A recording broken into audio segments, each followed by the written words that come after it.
Angeles. Hey there, welcome to NBA Today, your new home for the NBA on ESPN. We will have all the latest news, interviews, and analysis on your favorite teams, and we will be with you weekdays from 3 to 4 Eastern, live from Los Angeles, where we will have basketball right over here in Staples Center tonight. But before that, we have breaking news out of Philadelphia. Ben Simmons suspended by the Sixers, and strong words from Doc Rivers and Joel Embiid. And we go inside the superstar showdowns on opening night of the NBA season. KD versus Giannis and Steph versus LeBron in Los Angeles. Plus, Adam Silver joins the show live. How will the league handle Kyrie's vaccination status moving forward? NBA Today starts right now. Here inside our NBA Today studio, and we have breaking news. So who better to join us than senior NBA insider Adrian Wojnarowski? Woj, Ben Simmons suspended for 1 game. Walk us through what happened this morning.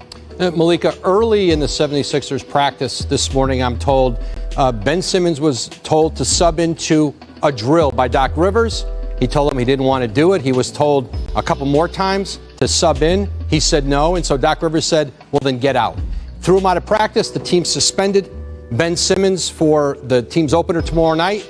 And this has been building for several days. I mean, really since Ben Simmons returned to Philadelphia, his engagement, I think both physically and mentally, has left a lot to be desired. And he has not shown that he was a player necessarily ramping up to start playing in games. And today, Philadelphia decided to throw him simply out of practice, suspend him. And that's where we are on the eve of opening night for the Sixers. All right, Woj, so you mentioned it. Doc Rivers threw Simmons out of practice, and Rivers and Joel Embiid addressed the media afterwards. Here is what Doc had to say on if he thought Ben Simmons wanted to be at practice at all today. Well, today, not, obviously. We told him to go home. But hopefully at some point, yeah, I do. At this point, I don't care about that man, honestly. He does whatever he wants. That's not my job. That's those guys' jobs. I'm only focused on trying to make the team better. My job as a coach is to keep trying to get guys to buy in, to be in. And unfortunately, this is tougher, this situation. But that's my job. And so I'm not going to stop my job. But at the end of the day, our job is not to babysit somebody. We get paid to produce on the court, go out, play hard, win some games. That's all we get paid for. We don't get paid to come out here and try to babysit somebody. And so that's not our job. And I'm sure my teammates feel that way. So we really focus on just winning and playing as a team. The main thing for us is to have fun, and I think we're going to have that a lot this year. One thing I know about players, our players will welcome anyone back in that wants to be in. I also know that players will not welcome anyone that doesn't want to be in. And so when that time comes, I guarantee you it won't be a hard thing to do. All right, Adrian, so where do the Sixers and Ben Simmons go from here? I mean, Malika, clearly Ben Simmons continues to try to push Philadelphia to find a trade for him. And right now, the Sixers, listen, what they've been after all along in this process was a star player back that they could plug in next to Joel Embiid, Tobias Harris. They have not found that deal yet. And the Sixers are willing to go the distance here on this. And the one thing that they insist they're not going to do is trade Ben Simmons for role players. And so right now, the problem for Ben Simmons, if he wants to get paid, if he wants to earn on his $33 million this season, he's going to have to engage. I'm told that Philadelphia has fined him for all 4 of the preseason games that he's missed. That's $1.4 million this season. Obviously, tomorrow night, he's suspended. It's a lower number than the $360,000 that it costs him for each missed game. And he has been fined, I'm told, numerous times. Missed practices, missed meetings. And so that number continues to escalate. So Ben Simmons can stay. And if he doesn't engage, the team's going to probably continue to fine him. And it may not be getting him closer to a trade. There's still interest in Ben Simmons around the league. Right. Other teams know that this is part of an act. This is part of a process that Ben Simmons is going through to try to accelerate a trade. And you've got two sides here in Philadelphia and Ben Simmons We're going to see when is the other side going to give in. Well, and this is still a process that is ongoing, maybe a different process than Philadelphia has been involved in years past. Thank you so much, Woj. We know there's going to be more coming out of this story. So let's dig a little bit deeper. Ben Simmons, he's been suspended for one game opening night against the New Orleans Pelicans. Now joined by Richard Jefferson, Zach Lowe, and Kendrick Perkins. So let's get up to the desk and dive right in. Kendrick, we're going to start with you. Simmons suspended one game. What's your reaction to that? I mean, look, Doc Rivers walked into today ready for the action, and it started from yesterday. If people think Doc Rivers didn't realize what Ben Simmons was doing yesterday,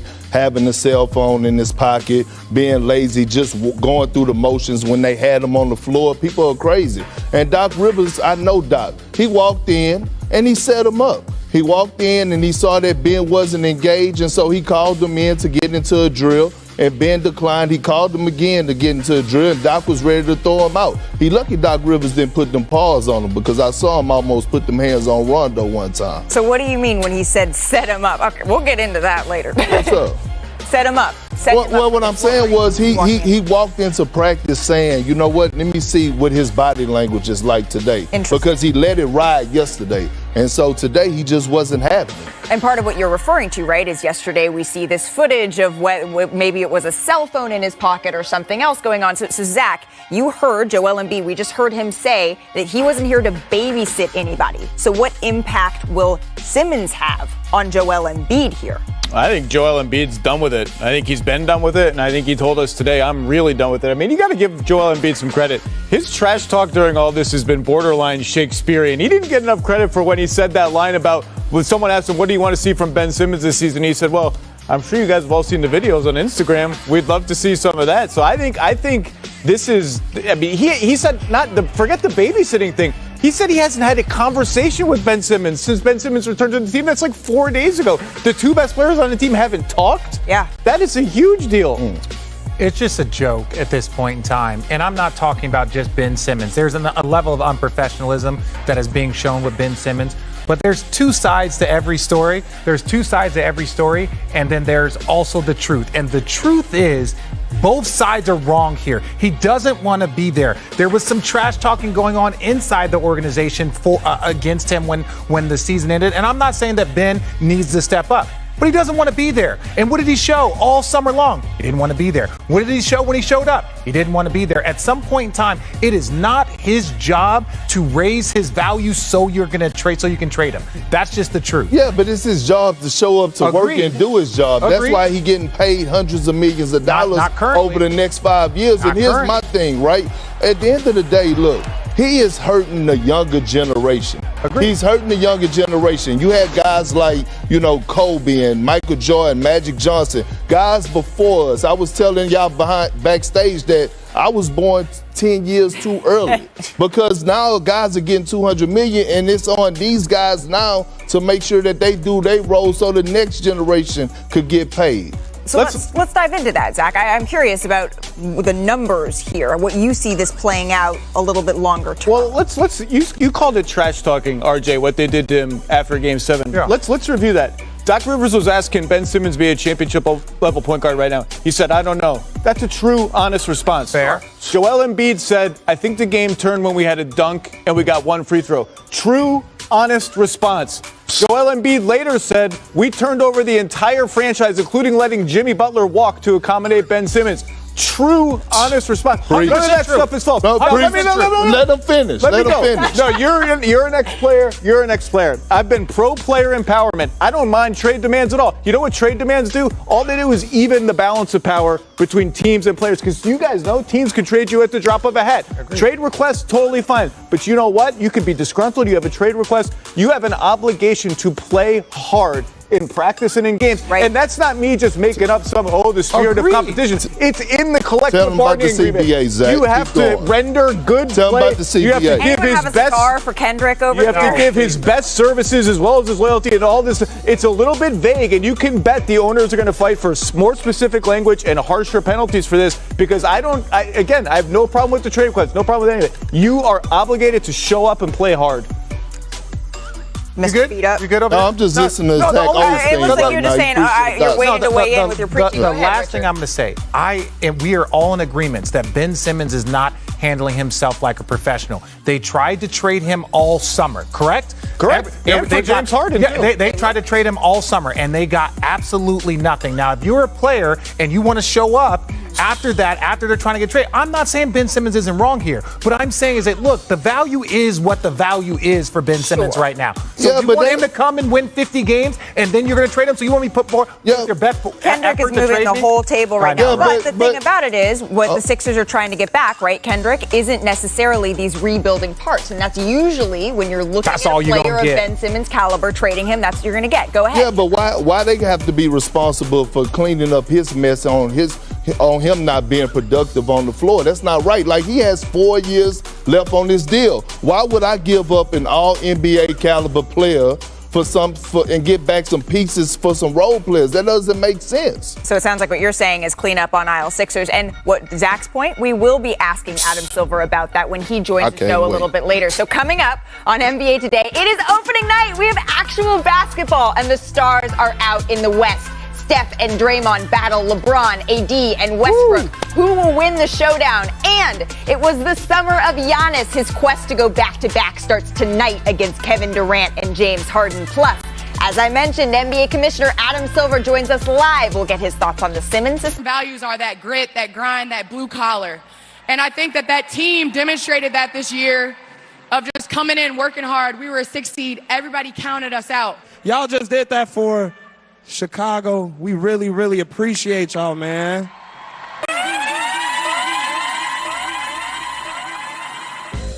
That was a taste of the Chicago Skies championship parade today, which got me thinking, guys. Perk, what's your favorite championship parade moment? Well, I mean, I only had one, but the parade overall, right? Like, winning the championship and being able to be involved with that parade, the city of Boston was lit. I know I look mean, but I was really happy at the time. But look, that was the favorite part. People was, sitting on light poles and things to that nature. Look how Boston showed out. Zach didn't win one, but so I guess I got to go to Richard. Well, look, see, my favorite thing about it is that the trophy actually got lost. So someone grabbed the trophy and brought it to our truck. Hey! Right, so they brought it to our truck. So me and Channing are the only ones that actually have a picture with the trophy. What do you think, Zach? I call my Draco Katie because it really shoot a good percentage. Watching where they coming out your mouth will put you in the leaf. Feel like Harden with it, compact fire, got a quick release. Certified shooter like I'm Luka, 5-7 Ruger. I'ma pull up on him with it rocket, I feel like a king. I'm just trying to win a championship, I just want a ring.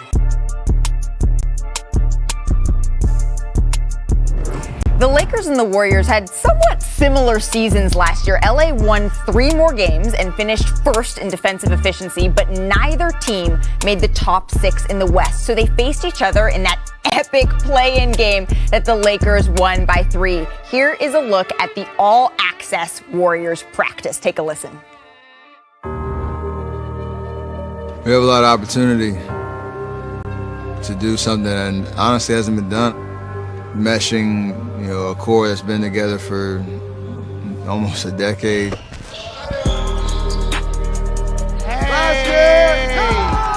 Alongside some young guys who have so much potential, but a lot to learn. We have a great group. I have a really good feeling about this team. We got Steph and Draymond still playing at a really high level. We're going to get Clay back. High post, Dre! High post, Dre! I'm excited about this team. Be with us! A lot of fresh, new energy. You're right. I am with you. I know. I said that. But also a lot of guys healthy. 2 for $1. Bow! I'm just excited to be back on the court, running up and down, jumping, cutting, all the little things you took for granted. To spend 10 years with those 2 guys, 7 of those 10 now with Andre, that's special. You don't see that often in this league, and that's something I don't take for granted. We built something that people will remember forever. I learned a lot from the time away, being able to interact with the young guys. That's always something I take on my shoulders. So those things just naturally happen, and I'm really looking forward to those things. We're all so unique in our own ways. I would not be the player I am without those guys. I think we changed the way the game was played. 19. Go! Hey! I've had some hard times, obviously, the last couple years, but when we're healthy and we're able, I believe we're the best team in the world. I'm now joined by our Warriors reporter, Nick Friedel, and our senior writer, Ramona Shelburne. And we just heard a lot of optimism, Nick, coming from the Warriors about their core, but there's still also a lot of question marks. So what are the Warriors' expectations of themselves, Nick, this season? I just asked Draymond that over at Staples, the shooter on Malika, and you know what he said? We have the pieces in place, but it's going to take a long time to make those pieces work this season. Interesting. He wasn't saying we can't win a title, but he says we're a long way off and this team has to grow together. Absolutely. And so speaking of expectations, Ramona, LeBron has battled injuries in his last two of his last 3 seasons. How do you expect him to approach this 19th year in the league? Same way he always does. He's going to play 34 to 36 minutes tonight. And it's amazing because he missed 27 games with that ankle injury last year. Right. And he said yesterday, essentially, he took 2 months after the season without touching a basketball. He said, I still conditioned, I still stayed in shape, but that's the longest that he has gone without touching a basketball, probably his entire career. But he had to take that time to get the ankle right because it wasn't healing the way he wanted it to. He wasn't progressing, and so he just had to take a step back. He said, the good news is I had time last summer. Yeah, that's interesting. And this is going to be a fun game. I'm excited to watch. Thank you both so very much. So as a reminder, Klay Thompson is expected to be back for the Warriors sometime this winter. They brought back former Finals MVP Andre Iguodala, and the Lakers, they just picked up Avery Bradley. They're also without Talen Horton-Tucker and Trevor Ariza to start the season. And so let's set the scene. Now that that scene is set a little bit, let's talk about opening night.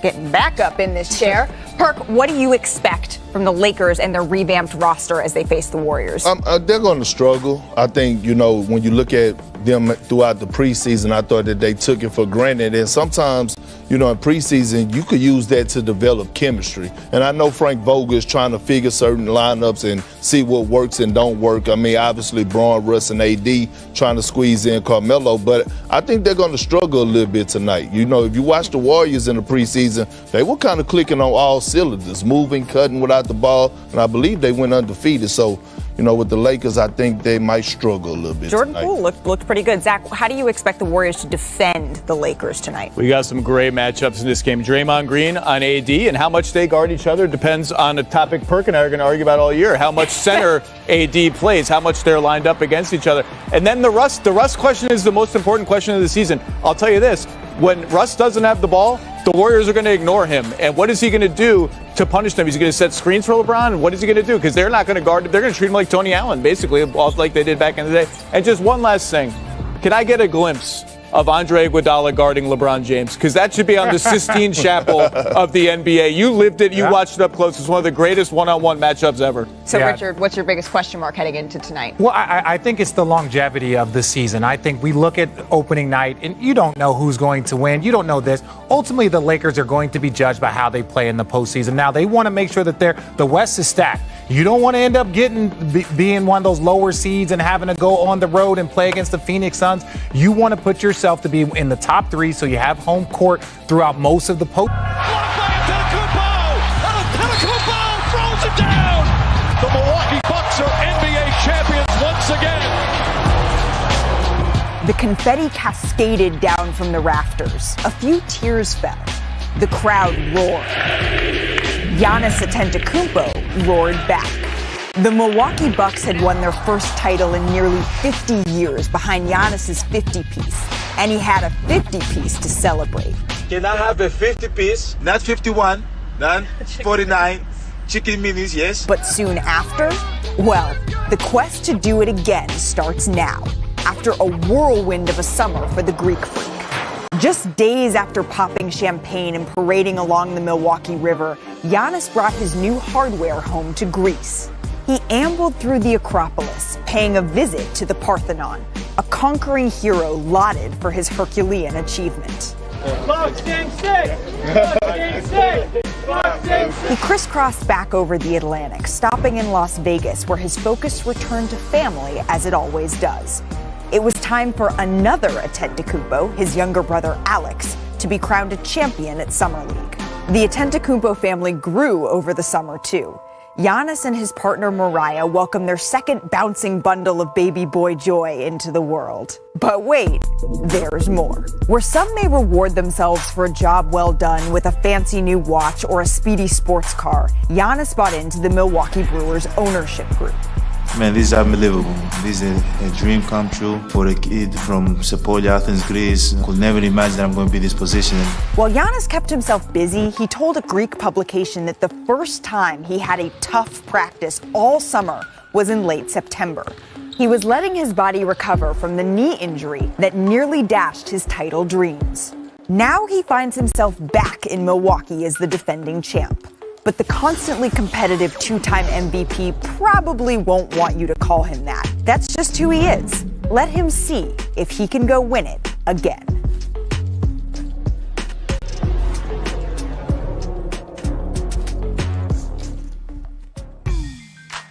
Giannis and the Bucks will try to join some elite company this season. Since Michael Jordan's Bulls, only 4 teams have been able to repeat as champions. The Lakers twice with Kobe and Shaq, and then Kobe and Pau. Then the Heatles with LeBron, D-Wade, and Bosh. I'm not sure if I'm ever going to call it the Heatles again. And the Warriors with KD, Steph, and Clay. So Giannis's attempt to go back-to-back starts tonight versus Brooklyn. Zach, what are your expectations from him this season? Here are some names. Magic Johnson, Wilt Chamberlain, Kareem Abdul-Jabbar, Larry Bird, Michael Jordan, LeBron James, Moses Malone, Bill Russell. 8 names. Those are the 8 players who have won 3 MVPs in NBA history. I think a reasonable expectation for Giannis is make it 9. He's that good and he can do it. Richard, what's your key to the game tonight? Are you sure you want to hear from me? I think I do. All right, let's go to the board. Oh, boy. Let's go to the board. Now, Kurt, can you get up here without running out of breath? Shots fired. All right, so look, this is my key. As we mentioned, James Harden, and we talked about this on the show, James Harden is going to be my key to this. Why? Because James Harden, without Kyrie Irving, has to focus even more on the way he distributes. That is going to be more of an onus because you're missing 25 a night with Kyrie. You're missing a 50, 40, 90 guy. So that means it is up to James Harden to make sure all of these guys, look at that pass. My God, I never saw that before.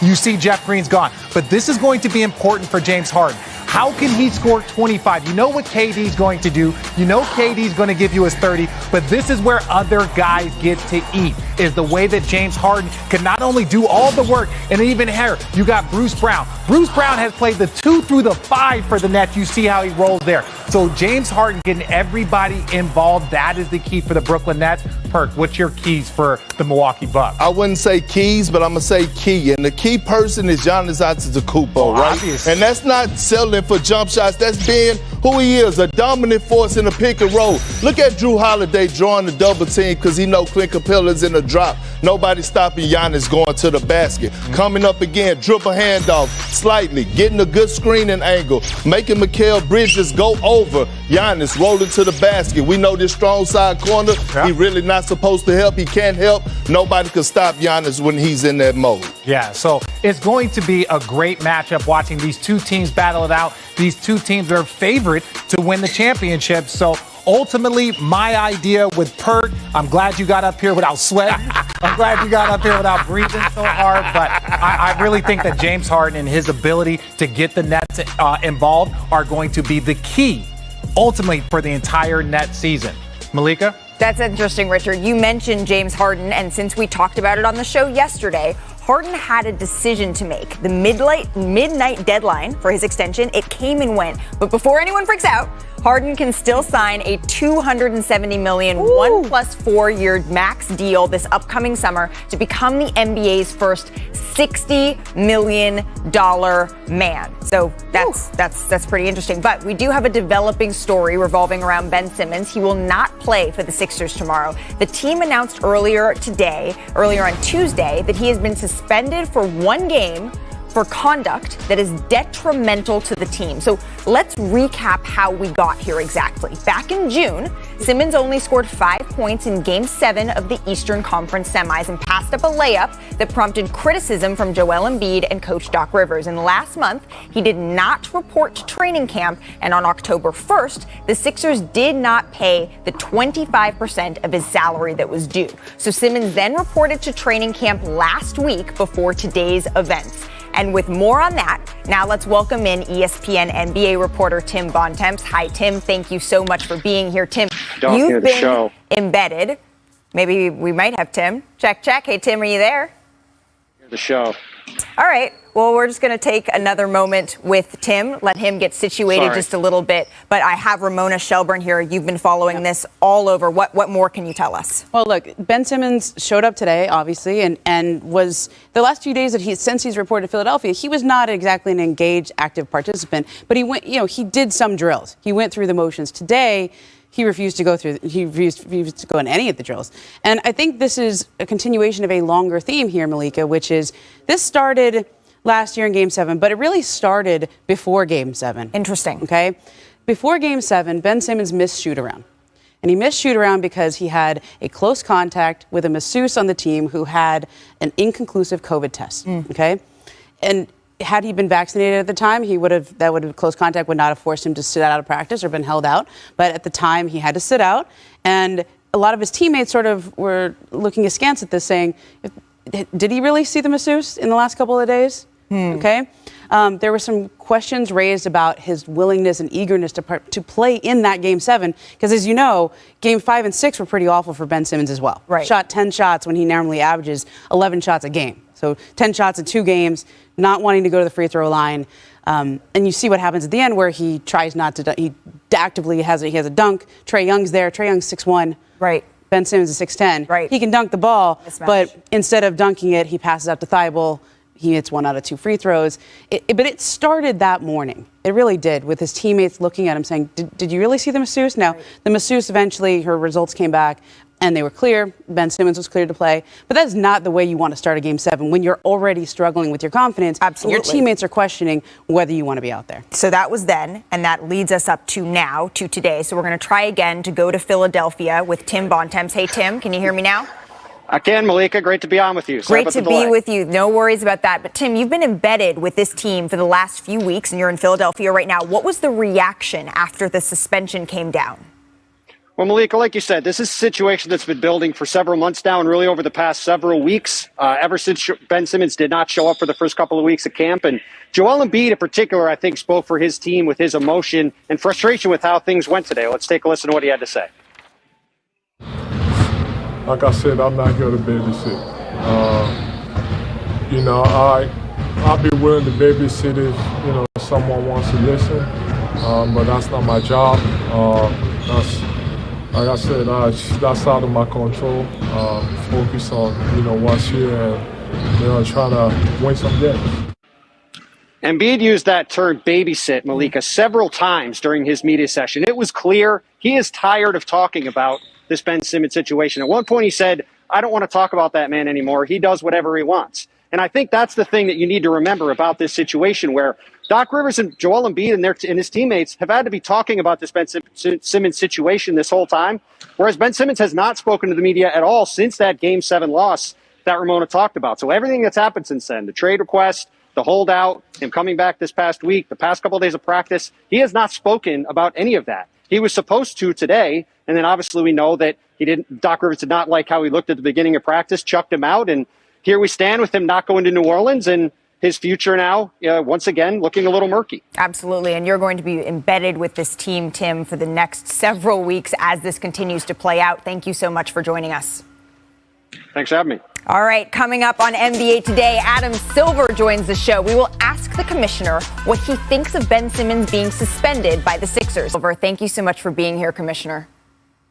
Thanks for having me, and congratulations on the new show. Well, thank you so much. So I'm just going to dive right in, Commissioner. Ben Simmons, he was suspended for the season opener by the 76ers. What feedback have you been getting from teams and from owners as this trend of star players signing a contract and then deciding to simply not participate or do the bare minimum when they want out? What are you hearing from teams and owners on that?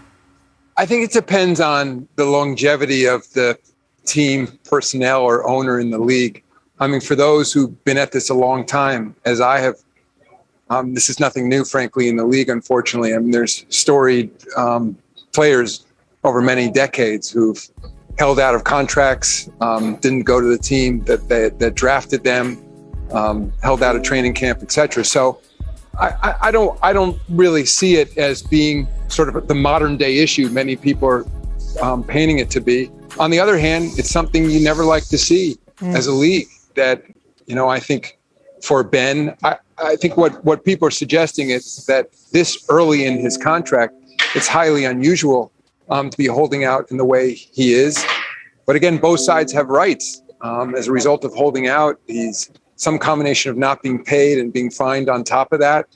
And so it's an unfortunate situation. And obviously there's a reason why we have contracts in this league. If everybody just complied according to handshakes, you wouldn't need those documents. And so then when you have situations like this, people of course turn to the contract and expect players to honor it from their standpoint, and players expect teams to honor contracts. And that's ultimate. And incidentally, just even watching your show earlier today and hearing from some of the players, it's not just about management or ownership versus the player. Players in this league, as you know, make moves based on where they think other players are going to be. And so there's a reliance issue for everyone involved and an expectation. It doesn't mean that behind the scenes, players and management don't have discussions about potentially moving. And of course, teams have the ability to trade players, but that's part of what they sign up for when they get their guaranteed contracts. Commissioner, you mentioned contracts. So will you look to incorporate new player penalties to prevent situations like Simmons in the next collective bargaining agreement? Whenever we sit down for a new collective bargaining agreement, both sides are always looking for new provisions to increase competitive balance in this league and to ensure that we have rules that make sense. But I'd only say, at the end of the day, everything can't necessarily be solved with collective bargaining language. I mean, for example, a player is always going to have the ability to withhold his services, and then a team is going to have the ability to not pay that player and potentially sanction that player. That's what's happening here. It's not clear to me, at least from my perspective, what provision would have avoided this. I mean, again, if a player is determined not to want to play in a particular market and is willing to accept the consequences, meaning he doesn't get paid and he gets fined on top of that, I guess somebody could argue that if we ratcheted up fines even more, that would force his hand. But even then, as we saw, he then showed up in training camp, and I'm just responding to reports I saw today. But then he clearly didn't want to be there and wasn't willing to listen to his coach. So here we're back at it again. So there isn't always, I would say, a simple solution. It's not as if we're sitting around the league office and saying, if we only had this provision in the CBA, that would avoid a player holdout. This has unfortunately been part of the league since the beginning of time. And actually, just as I said earlier, to put it in context, it's gotten much better in terms of the number of situations we have, like what's happening with Ben right now. There's far fewer than there used to be when I joined the league in the early 90s. One other thing, Commissioner, that is going to continue, unfortunately, to be talked about because it is still an issue in our world is COVID-19. And you said yesterday that you think it would be best for everyone if every player was vaccinated. However, that mandate was a non-starter in your original negotiations with the NBPA. What room is there to go back to the negotiating table with the Players Association there?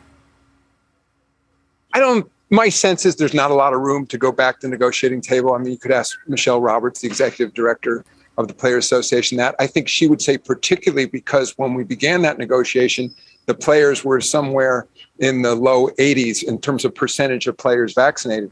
And now, even though we don't have a mandate, but there's separate protocols vaccinated players and unvaccinated players live under, we're at roughly 96% of our players are vaccinated, and that number even continues to tick up. Today, I saw there were a few additional players that became vaccinated. Something like 2/3 of our teams are fully vaccinated right now. But understandably, there's enormous attention focused on the few players who've chosen not to get vaccinated, particularly Kyrie, because he's such a high-profile all-star player. As I said, I wish that we had come to an agreement and everybody was required to get vaccinated. But I also think there's confusion around the Kyrie situation. That's not an adversarial situation between the league and the union or the league and the player. This is about a New York City rule that requires all people working or attending events in arenas to get vaccinated. So this is about a New York law that Kyrie is saying he's not willing to comply with. And the team has understandably said, well, you're either in or out. And I think my sense is that doesn't come just from management. As we said, just like with the prior issue, it's a team sport. Contracts, appearances affect everyone. And players are, even the best players in the league need other great players to win with. And so I'm hopeful still that Kyrie, as he gets a chance to absorb everything that's happening, he may not change his opinion about the vaccine, but may realize that in the best interest of his teammates, of the league, I very much believe in the best interest of his health and his family.